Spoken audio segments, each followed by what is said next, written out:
Doctor साहब तव्हांजी तमामु घणी महिरबानी आहे जो ही जेको जोड़े वारो यादगार आहे पंहिंजो और हिस्ट्री जे हवाले सां इन जी तमामु वॾी अहमियत आहे। हाणे पाण उनखे ठारायो पर पोइ पछाड़ी जेको बरसातूं जेके बि शयूं हुयूं उन्हनि में कुझु डैमेज थी वियो आहे। त हाणे वरी तव्हां ऐं ॿिया दोस्त गॾिजी करे पाण हिन शइ खे A1 सिटी वारनि जी ताउन सां बि हिनखे बहितर कयूं पिया। त तव्हां हाणे कीअं था सम्झो त हिनखे पाण कीअं बहितर करे वेंदासीं? अलहमदिल्ला प्लान छा आहे? साईं हाणे ॾिसो त हीअ अहिड़ी हिकिड़ी यादगार शइ ते पाण बीठा आहियूं। आज़ादी जा शहीद हुआ ही ऐं हिन शहीदनि हिन मुल्क जी आज़ादी लाइ वॾियूं कुर्बानियूं ॾिनियूं जंहिंजे करे असांजो मुल्क आज़ादु थियो। जी जी, इहो असांजो बि फ़र्ज़ु, हिते शहर वारनि जो, सांगड़ वासियुनि जो बि फ़र्ज़ु त इन यादगारनि खे जेको सो हमेशह महफ़ूज़ कयो वञे। इन ई सिलसिले में ख़ासि तौर ते मीर मोहम्मद वसाण साहिबु, मीर मोहम्मद निज़ामानी साहिबु, मुबीन वसाण साहिबु, प्रोफेसर साहिबु, वलीमत ख़ासकेरी साहिबु, जिन असां सां कोशिशि कई असां तहरीक नाज़म जे टाइम ते हीअ यादगार ठाहियो।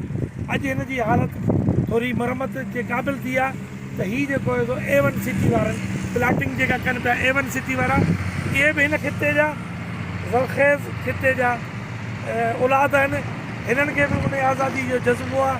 हिननि पंहिंजी ज़िमेदारी निभाईंदे छो त हिन शहीदनि जे जेको हीउ यादगार आहे हिनखे असां A1 सिटी जे तरफ़ां यामीन भाई ऐं जेको बिल्डर आहिनि काली साहब वारा, हाजी रशीद साहब वारनि, छो त असां बि पंहिंजे गॾियल ताउन सां हिनखे ठाहियूं था।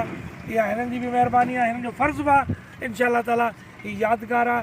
इन यादगार शहीदनि खे जेके बि हमेशह यादि रखंदा आहिनि उहे क़ौमूं हमेशह ज़िंदा रहंदियूं आहिनि ऐं अलाह पाक A1 सिटी ऐं हिन सोसाइटी खे बि रोज़गार में बरकत अदा करे। पार्क जो नालो बिल्कुलु असां हिते त हुर शहीदनि जे हवाले सां हुर शहीद मंसूरनि सां सो उहो रखंदासीं। हाणे इंशाअल्लाह हिन में जेके पाण शयूं डॉक्टर साहब ॾिसूं पिया त उन में ही पाण जो हीअ वॾो स्तूप आहे पंहिंजो वॾो आहे। हिन में जेकी ही पंहिंजी क्रेक्स पइजी विया आहिनि, पाण कोशिशि कंदासीं त क्रेक्स खे पाण बहितर बणायूं। इहे प्लेट्स जेके आहिनि प्लेट्स पाण वरी लिखायूं ऐं लिखाए पोइ हिते तरतीब ॾियूं। पहिरीं हिनखे पाण जेको ड्रही वियो आहे या डैमेज थियो आहे त हुनखे महफ़ूज़ कंदासीं, मथे ऊपर चवंदा हुनखे सेट कंदासीं।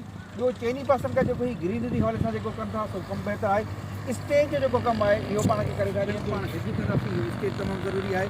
त चवण जो मक़सदु त हिन शयुनि खे यादगारनि खे यादगार नमूने सां यादि बि कबो ऐं उनखे बहितर करण जी कोशिशि कबी ऐं अलाह कंदो इंशाअल्लाह। असां इहो चाहींदासीं वीडियो में भरियो न असां इहो चाहींदासीं त साईं हीअ A1 सिटी वारनि दोस्तनि जेको असां ताउन कयो आहे उन्हनि जो यामीन भाई अकबर भाई कॉन्ट्रेक्टर आहे ऐं हिननि जो फ़र्ज़ु बि गॾु आहे त हिननि ही उन शहीदनि खे यादि करे चाहे हाजी रशीद साहब वारनि त ख़ुदा कंदो हीअ हिकिड़ो हिन सोसाइटी जी सूंहुं आहे जो ज़िले मां माण्हू लाइटिंग कराईंदासूं ऐं माण्हू ॾिसणु ईंदा आहिनि शइ खे त हीअ यादगार जेको आहे तफ़री जो माहौल बराबरि सां हिते पाण शानदार प्रोग्राम बि कराइनि। तव्हांखे ख़बर आहे त पहिरीं पाण यादव मिनिस्टर हुयो उहो बि आयो हुयो ऐं इंशाअल्लाह हाणे वरी जॾहिं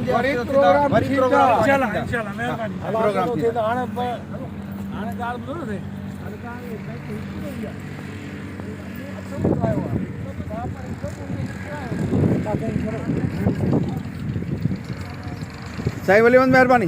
वलीमत तूं अखर हिन जे लाइ छा चवंदे? साईं तमामु भली ॻाल्हि आहे जेकॾहिं यादगार आहे जेको असांजे शहीदनि जो ऐं हिननि जे ताउन सां ठहे थो ऐं हिननि खे उहो जो जज़्बो आहे। हिकिड़ी तारीख़ी जॻह आहे, हिते ॿ टे प्रोग्राम थिया आहिनि शहीदनि जे बारे में ऐं आईंदा बि जेको आहे सो असां हिते प्रोग्राम वग़ैरह कंदासीं। हिकिड़ी शहर में हद में आयल आहे ऐं तमामु ख़ूबसूरत इलाइक़ो बि आहे ऐं शहीदनि जे लाइ हिकिड़ी मान्यता मिली वेंदी ऐं तमामु हिकिड़ो हीअ जॾहिं ठही पवंदो हिकिड़ो तमामु बहितर नमूने सां थींदो ऐं असां हिते मुख़्तलिफ़ प्रोग्राम हर तारीख़ जे बारे में करे सघंदासीं।